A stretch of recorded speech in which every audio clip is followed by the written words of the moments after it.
Good evening, welcome back to my channel পুতুল জানা simple ব্লগের পক্ষ থেকে সকল দর্শক বন্ধুদের স্বাগত জানিয়ে আজকের রেসিপি শুরু করব।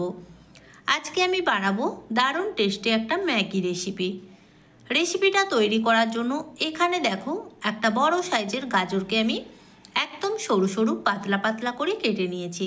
সাথে নিয়েছি বেশ কিছুটা পরিমাণে বাঁধাকপি কুচি, একটা বড় সাইজের পেঁয়াজকে সরু সরু করে কেটে নিয়েছি, সাথে আছে কিছুটা মটরশুঁটি, আর যেটা লাগবে সেটা হচ্ছে ধনেপাতা।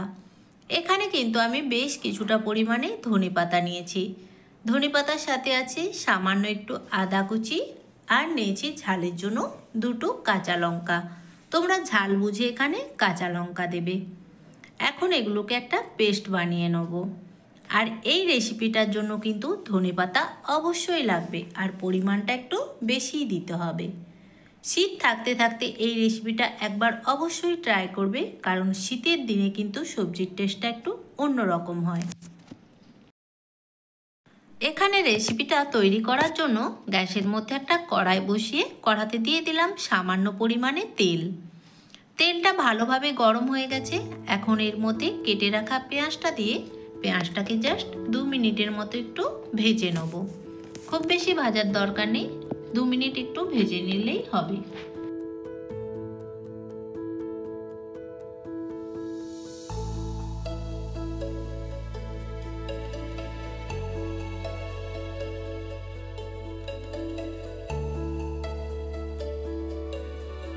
পেঁয়াজটাকে দেখো 2 মিনিট ভেজে নিয়েছি।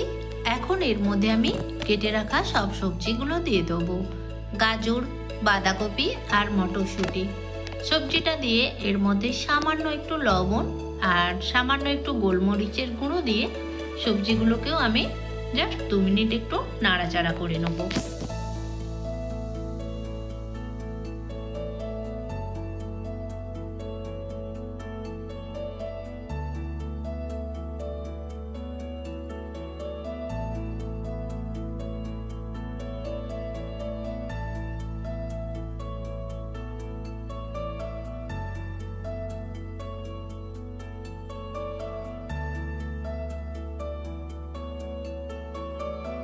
সবজিগুলো হালকা ভেজে নিলাম, আর দেখতেই পাচ্ছ সবজিগুলো কিন্তু অনেকটাই সফট হয়ে গেছে।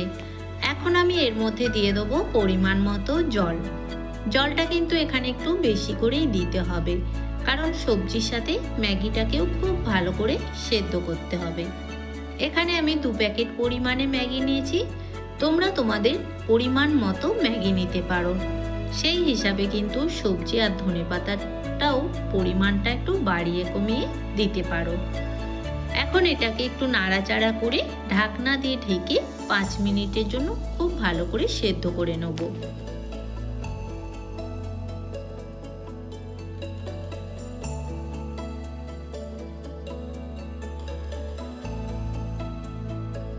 মিনিট পরে এখন ঢাকনাটা খুলে দিলাম, আর এখানে ম্যাগি আর সবজিগুলো কিন্তু প্রায় 80% মতো সেদ্ধ হয়ে গেছে। এই পর্যায়ে আমি এর মধ্যে দিয়ে দেবো 2 প্যাকেট ম্যাগি মশলা। যেহেতু আমি 2 প্যাকেট ম্যাগি নিয়েছি, তার জন্য মশলাটাও আমি এখানে 2 প্যাকেট দিলাম। সাথে যে ধনেপাতার পেস্টটা তৈরি করে রেখেছিলাম, ওটাও আমি এখন এর মধ্যে দিয়ে দেবো। এখন সমস্ত কিছু খুব ভালো করে নাড়াচাড়া করে এটাকে আরও 5 মিনিট হতে দেবো।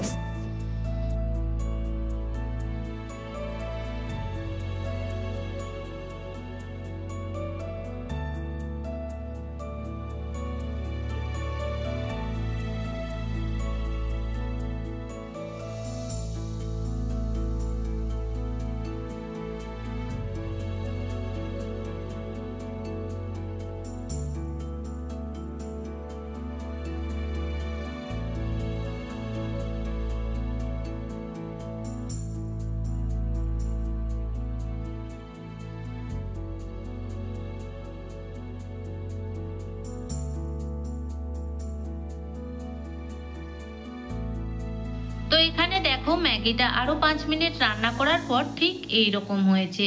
তো তোমরাও একবার বাড়িতে এইভাবে ট্রাই করে দেখো। বাচ্চা থেকে বড়রা সবাই খুব ভালোবেসে খাবে। যে একবার খাবে বারবার খেতে চাইবে। তো রেসিপি কেমন লাগলো অবশ্যই কমেন্টের মাধ্যমে জানাবে।